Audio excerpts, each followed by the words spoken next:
और एक तरह से जब भगवती शिव और गणपति के संघर्ष में गणेश का शिरोच्छेदन शिव जी के द्वारा हो जाता है, तो भगवती ने अपने शरीर से 10 महाविद्याओं को उत्पन्न किया। काली, तारा, षोडशी, भुवनेश्वरी, छिन्नमस्ता, बगला, धूमावती तथा कहा कि 10 दिशाओं में प्रलय की स्थिति उत्पन्न करो।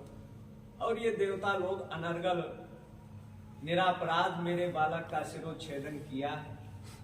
ब्रह्मा और विष्णु ने फिर इनकी स्तुति किया। फिर बालक गणेश को जीवन दान मिलता है। और भगवती फिर जब काफी देवताओं ने प्रार्थना किया तो 10 विद्याओं को अपने शरीर में उन्होंने समाहित किया। तब उस समय समाज में शांति का वातावरण निर्माण हुआ था, जिसका ब्रह्मांड पुराण, भृगु संहिता ऐसे 18 ग्रंथों में बगला का वर्णन निरूपण मिलता है। शाक्त प्रमोद एक ग्रंथ है, उसमें भी बगला का विशेष अर्चना आदि का वर्णन आता है, उपासना आराधना के मन। यज्ञ कलयुग का साक्षात कल्पवृक्ष है।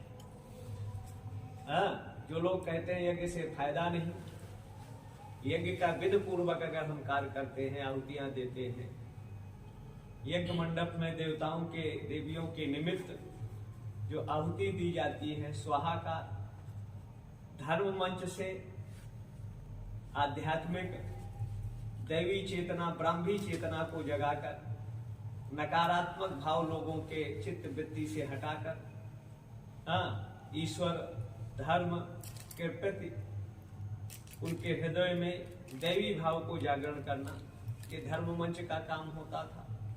और ये 2 कामों को करने के लिए धन की आवश्यकता होती थी। व्यक्ति जीवन परिश्रम से उपार्जित धन का जो धर्म के प्रति, अध्यात्म के प्रति और राष्ट्र की नकारात्मक व्यक्तियों के समूल उन्मूलन के निमित्त जब हम आहुतियां देते थे तो समाज में सुख, शांति, समृद्धि, एकता का वातावरण निर्माण होता। और बोलो कुछ। महाराज, जो आज हालात हैं देश के, हर युगों में तामसी वृत्तियों का प्रभाव रहा है। त्रेता को अगर ले ले तो रावण जैसा विद्वान व्यक्ति संपूर्ण भूमंडल में अपना वर्चस्व कायम किया, लेकिन आध्यात्मिक वनवास का जीवन व्यतीत कर यहाँ के गृहवासी, वनवासी, आदिवासी बंदर भालुओं को एकत्र कर और जगह जगह जंगल में संतों के आश्रम जो है एक तरह से खुफिया काम करता था। LIV या ATS का काम संत करते थे और राम का मार्गदर्शन कर विश्वव्यापी उग्रवाद, आतंकवाद और मानवता जैसे रावण का अंत हुआ। उसके बाद काल आता है कृष्ण का। कृष्ण के काल कंस और कृष्ण, राम और रावण एक ही राशि है प्राय। एक सात्विक प्रवृत्तियां हैं, एक तामसी और राशि प्रवृत्तियों से है, लेकिन सत्व या सत्य की विजय सदैव हुई। कंस सत्ता नसीन था और तत्कालीन प्रसूता नवजातों का वध करा रहा, लेकिन जेल में से उत्पन्न होकर संबंधित परवाहों की निर्वाह न करते हुए मामा कंस का उन्होंने अंत किया और समाज में सुखद वातावरण का निर्माण किया। उसके बाद आता है, अगर देखा जाए तो कुछ काल पुष्पमित्र शुंग का 36 वर्ष, और उसके बाद फिर आता है यवनों का काल 1000, फिर 2000 वर्ष अंग्रेजों का आता है। लगभग 70 वर्षों से अंबेडकर का संविधान इस देश में, अंबेडकर का राज्य चल रहा है। और उस स्थिति में भी सनातन सिकुड़ा जरूर है, लेकिन सनातन का विस्तार विश्वव्यापी है। कोई ऐसा विश्व का देश नहीं है या विश्व का कोई ऐसा व्यक्ति नहीं है जो जन्म लेने पर सनातन धर्म में ही लेता है और उसके बाद वो संस्कारों से ईसाई बन जाता है, संस्कारों से मुसलमान बन जाता है, यहूदी बन जाता है, पारसी बन जाता है, बहाई बनता है। हाँ, संस्कारों के द्वारा। यहाँ जन्म जो है सनातन में ही है सबका। तो सनातन वैसे विस्तारित है और सनातन ही एक ऐसा विधा है या धर्म है जो एतद् देश प्रसूत से सकाशात अग्रजन्मनः स्वम स्वम चरित्रम शिक्षेरन पृथिव्याम सर मानव। विश्व के मानव को एक नई दिशा दशा अनादिकाल से अब तक देता आया है। सनातन कभी हिंसक नहीं रहा, वसुदैव कुटुंबकम की परिचर्चा करता रहा। लेकिन आज कुछ आस्तीन के सांप हैं जो मच्छर के रूप में है, मसा के रूप में है, चीलर के रूप में है, कि व्यक्ति के शरीर में रहकर उनका रक्त पान करते हैं। तो कुछ सामाजिक शीर्षस्थ पदों पर रहकर जो सनातन का खून चूसना चाहते हैं या उसको नष्ट करने का दिवा स्वप्न सोचते हैं, तो जैसे कोई जुगनू सोचे कि मैं सूर्य के वजूद और अस्तित्व को मिटा दूंगा, तो तथा कथित चंद धर्मद्रोही विधर्मी सनातन को मिटा नहीं सकते, न मिटा पाएंगे। सनातन शाश्वत है, चिरस्थायी है, अजर अमर है और हर व्यक्ति के हृदय में वो व्याप्त है। महाराज, मगर हिंदू इस देश में है, हिंदुत्व जिसकी आत्मा है। हिंदुस्तान के अंदर, भारत के अंदर हिंदुओं को राम के मंदिर के लिए संघर्ष करना पड़ रहा है, काशी के मंदिर के लिए संघर्ष करना पड़ रहा है, मथुरा के मंदिर के लिए संघर्ष करना पड़ा। ये स्थितियां कब तक हिंदुओं की रहेंगी? जब तक संवैधानिक संशोधन या परिवर्तन नहीं होता। क्योंकि संविधान जैसे जुडिशरी ले ले, आजादी के 70-75 सालों में 300 परिवार के ही जज होते चले आए। अगर बाबा रहा तो उसका बेटा रहा, बेटा के बाद आज नाती है। तो ये और न्यायपालिका की बहुत से कारधाराएं हैं। जब इस देश के विरुद्ध काम होगा तो माननीय जुडिशरी तत्काल उसको संज्ञान ले ले। और 100 साल 70 साल से मुकदमे लंबित हैं। ये माननीय सर्वोच्च न्यायालय के जज कभी डिस्ट्रिक्ट स्तर से, हाई कोर्ट स्तर से कभी निर्देश जारी नहीं करते कि 1 महीना के अंदर, 15 दिनों के अंदर इन केसों की सुनाई कर इस देश की जनता को न्याय मिले। जब थाने से न्याय नहीं मिलता तो लोग जुडिशरी न्यायपालिका की ओर दौड़ते हैं, जहां व्यक्ति बदलने से न्याय बदल जाता है। अगर यहां हत्या होती है, सबूत साक्ष्य पुलिस उसको संग्रह करता है, जज कहता है इसको फांसी की सजा दो। और वही जब ऊपर के न्यायालय में जाता है तो कहता है इसको आजीवन कारावास कर दो। जब हाई कोर्ट में जाएगा तो कहेगा साक्ष्य के अभाव में इसको बरी कर दो। मतलब सबूत साक्ष्य वही है, व्यक्ति बदलने से न्याय प्रणाली बदल जा रही है। इसलिए न्याय प्रणाली में भी सुधार और संशोधन की जरूरत है। और जो भारत के डेमोक्रेसी है, पंथ निरपेक्ष है, उसमें सनातन का कोई वजूद नहीं है। इसलिए संवैधानिक इतनी गड़बड़ियां हैं कि जो चपरासी होगा या क्लर्क होगा उसके लिए योग्यता अनिवार्य है। लेकिन मेरे देश के माननीयों के लिए, मुख्यमंत्री, कानून मंत्री, शिक्षा मंत्री, जो विभिन्न तरह के मंत्रालय हैं, वो इस देश का अंगूठा टेप होगा। उसके लिए कोई एजुकेशन अनिवार्य नहीं है। इस देश का IAS, IPS, इंजीनियर, डॉक्टर 60-65 के बाद उसका दिमाग काम नहीं करता। इन माननीय लोगों की लाशें की और 2 आदमी पकड़ के चल रहे हैं, 3 लोगों का दिमाग कंप्यूटर से ज्यादा तेज चलता है। ये संवैधानिक गड़बड़ियां हैं जो आज इसका पूरा देश खामियाजा भोग रहा है।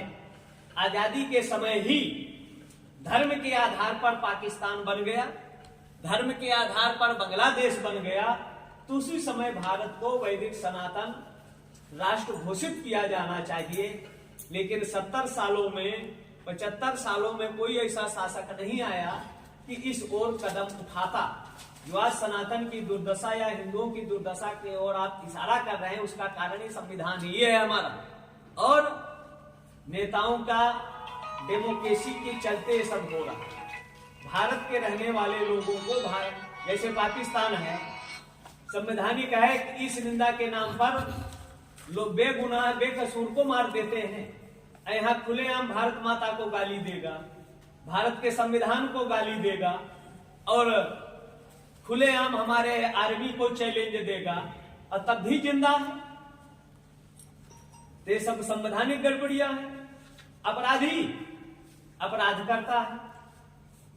देश के आतंकवादियों के लिए न्यायपालिका 12 बजे रात को खोलकर न्यायालय सुन सकती है, लेकिन 5 करोड़ से ज्यादा मुकदमे लंबित है जो न्याय की आशा में उनका निर्णय नहीं कर पा रहे हैं। तो इसका मूल संवैधानिक गड़बड़ियां हैं।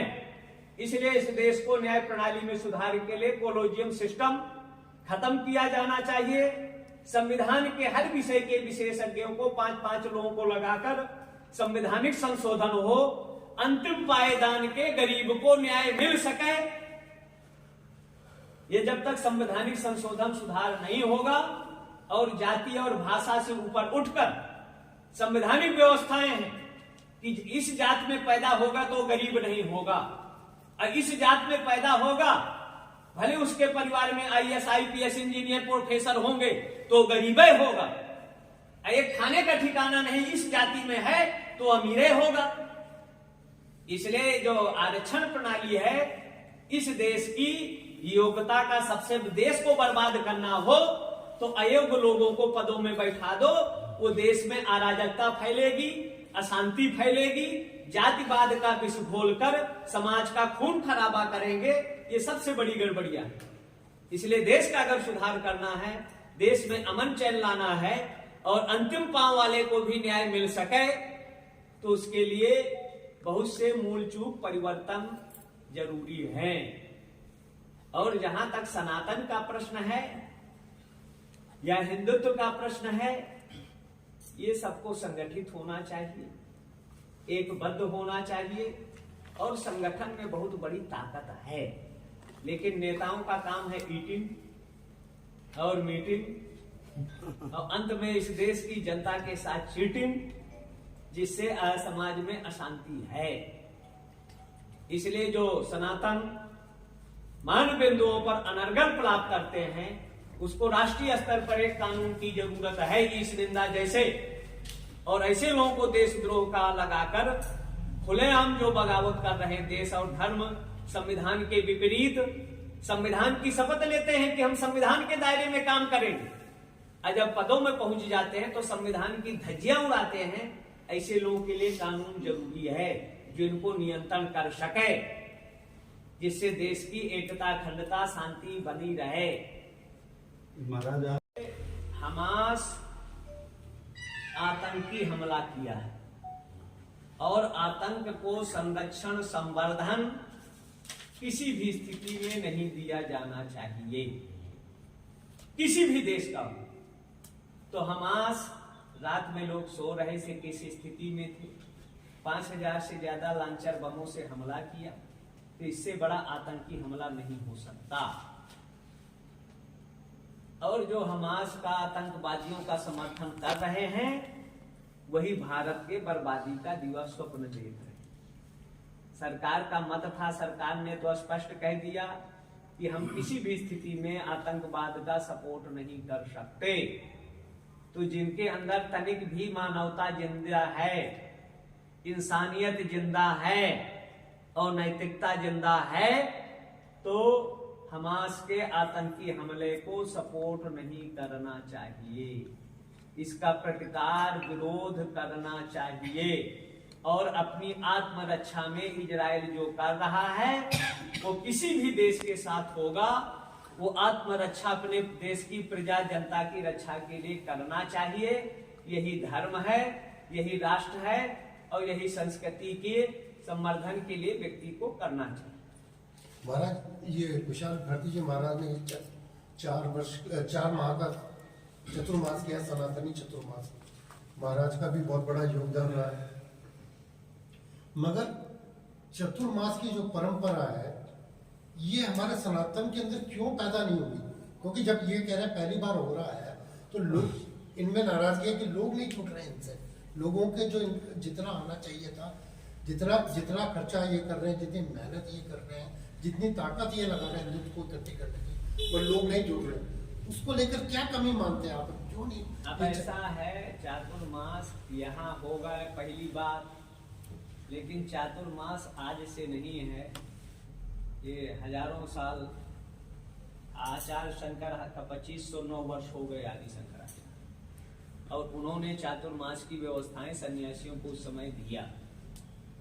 युधिष्ठिर संवत 2662 509 ईसा पूर्व आदि शंकराचार्य का प्रादुर्भाव हुआ, और उन्होंने सन्यासियों के लिए 4 महीने की व्यवस्थाएं दिया, क्योंकि बरसात रहती है, यात्रा आदि में परेशानी होती है, तो 1 महीना बैठकर वो उपासना करें, आराधना करें और दैवी शक्ति प्राप्त कर लोक कल्याण का कार्य करें।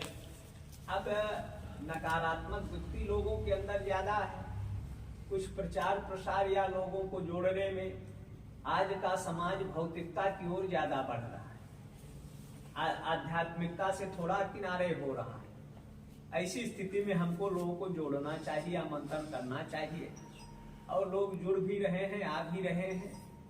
अब 100% तो कहीं लोग नहीं जुड़ते, लेकिन अगर 50% भी जुड़ रहे हैं तो इस कलयुग में कम नहीं।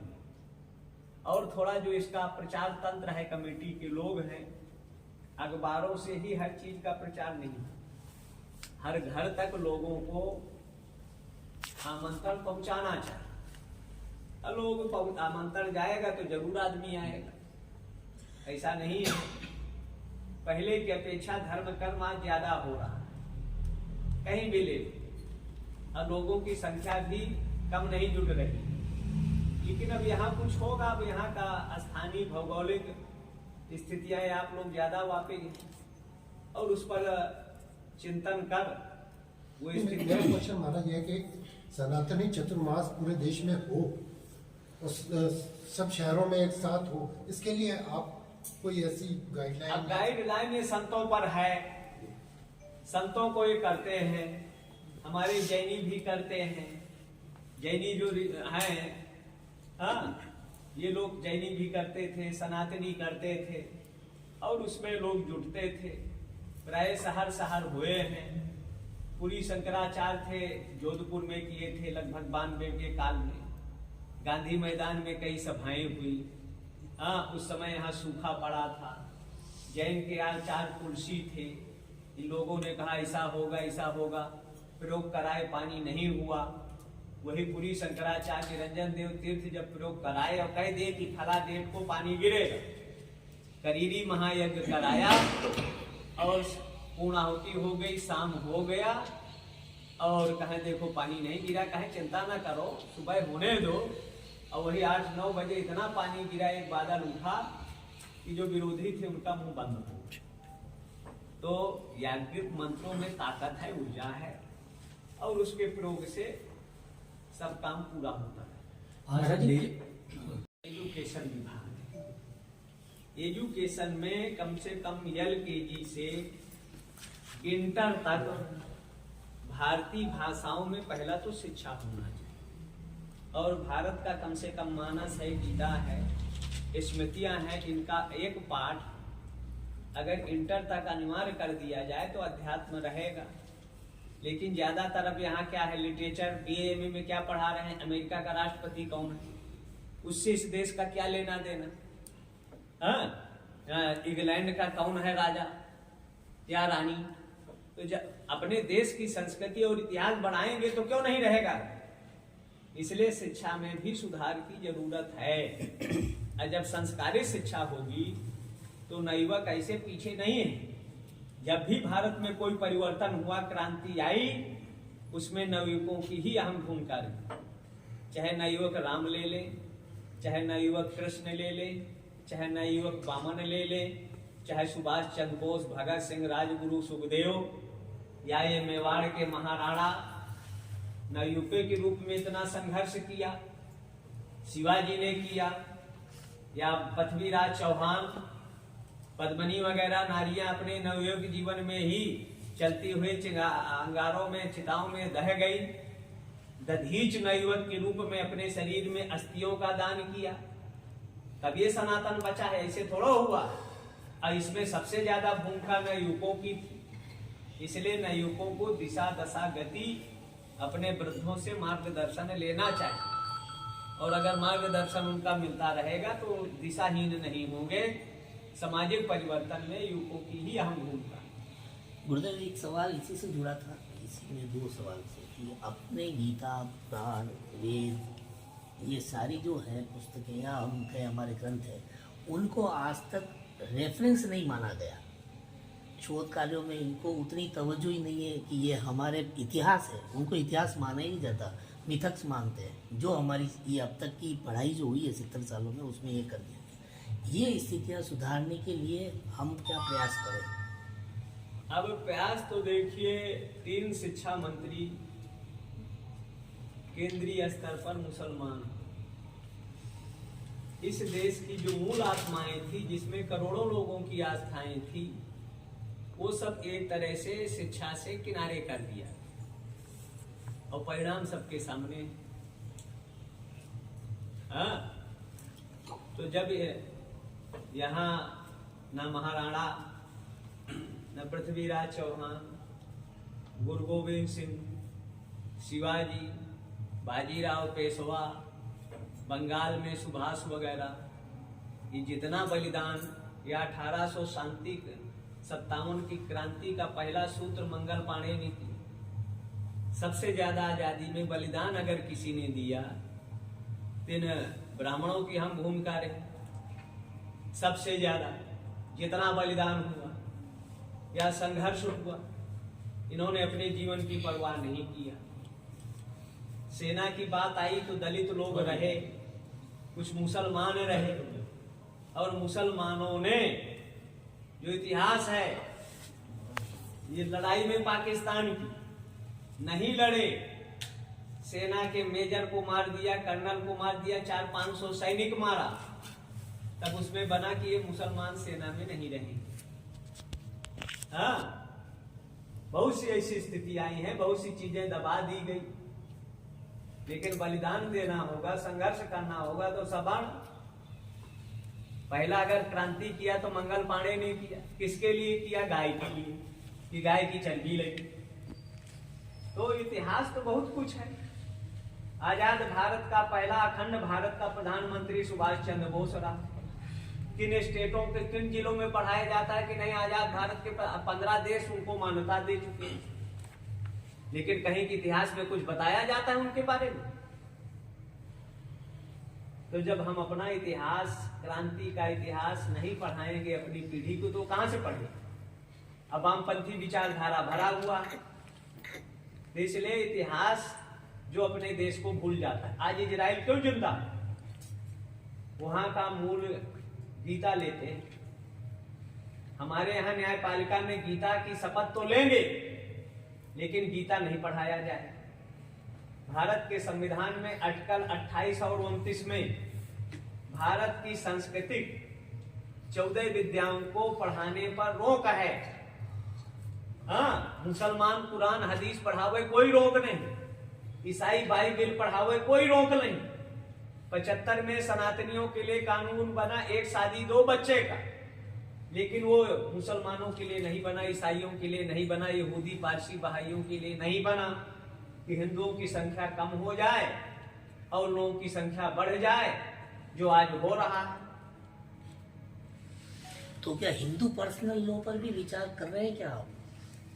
अब ये हमारा काम नहीं है, विचार करना सरकारों का काम है।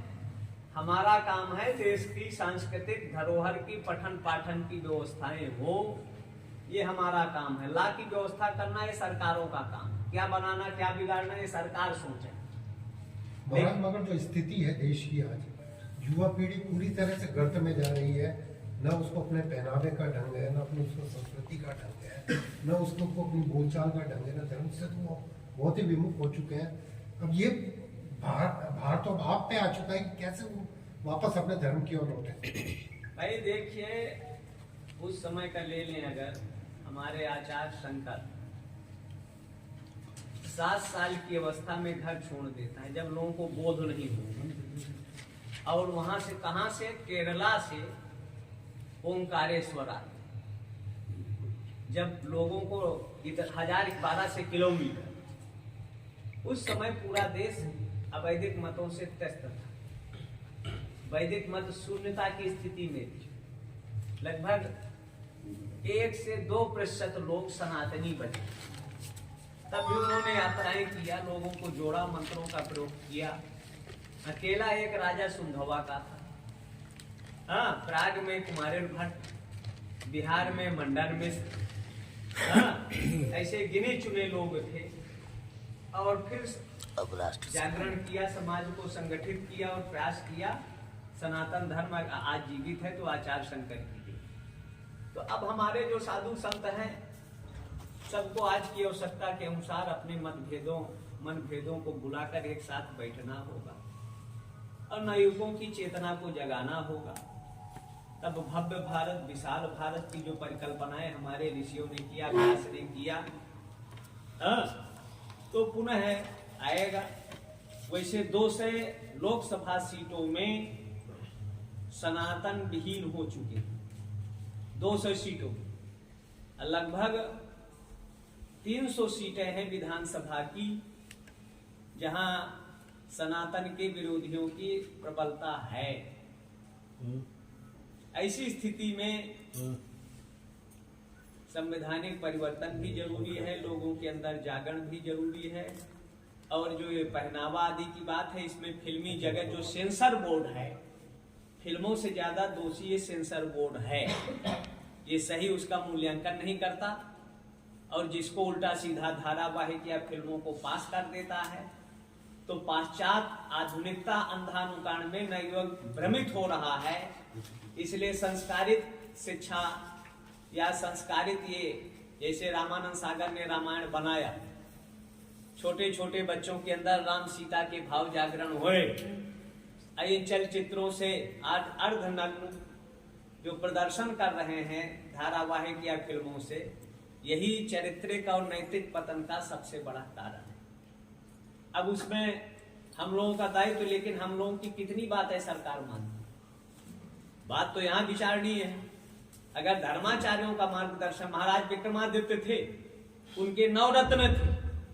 कोई भी कानून संविधान बनाने से पहले उन 9 रत्नों का परामर्श लिया जाता था और उसके बाद उसको अमल करते थे विक्रमादित्य। तब वो राज्य क्या था? किसी से छिपा नहीं। आज भारत के डेमोक्रेसी में धर्माचार्यों की क्या अहम भूमिका है, क्या उनका मार्गदर्शन? हमारा तो दायित्व था शासन करने वाले शासक पर नियंत्रण करना, है धर्माचार्यों का काम। लेकिन भारत के संविधान में आज इनका कोई अधिकार ही नहीं रहा, धर्म का स्थान ही नहीं रहा। तो कहां से हमारी बात ये लोग सुने? और अगर इस देश के जैसे इंग्लैंड है, ईसाई जो पोप कहेगा वो मानेगा। अमेरिका जो है उसका पोप कहेगा वो मानेगा। ये चाइना है, वहां उनका जो धर्म गुरु जो कहेगा उसकी बात वो मानेंगे। इस्लामिक देश जो हैं, जो उनका मौलाना कहेगा उसकी बात वो मानेंगे। अब भारत के धर्माचार्यों की बात कितनी सरकार मानती है? जब तक उनकी बातों को अमल, और धर्माचार कोई अलग से थोड़ा, जो हमारी संस्कृति कहती वही बात कहेंगे। और जब उसको अमल नहीं सरकारें करेंगी तो कहां से सामाजिक परिवर्तन आएगा? तो उस परिवर्तन के लिए ही एकमात्र कारण ये जागरण है और यज्ञ है। यज्ञ आगादी 62 के समय भी पीताम्बरा पीठ दतिया में स्वामी जी ने प्रयोग किया, नलखेड़ा उज्जैन में प्रयोग हुए और जगह जगह प्रयोग हुए हैं।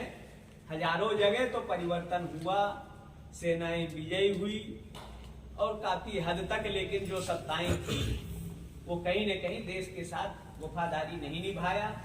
हजारों एकड़ हमारी जमीन चाइना ने कब्जा कर लिया। इसलिए आज लद्दाख के अरुणाचल में बात की जरूरत नहीं है। आज बात होना चाहिए कैलाश मानसरोवर तक, और वो भूभाग पुनः भारत में आना चाहिए। आज कश्मीर पर, लद्दाख पर बात नहीं होना चाहिए, आज सिंध पर बात होना चाहिए। और सिंध को हमारी जल सेना, थल सेना को छूट देकर सिंध पर भारत का कब्जा होना चाहिए। आज इसकी जरूरत है।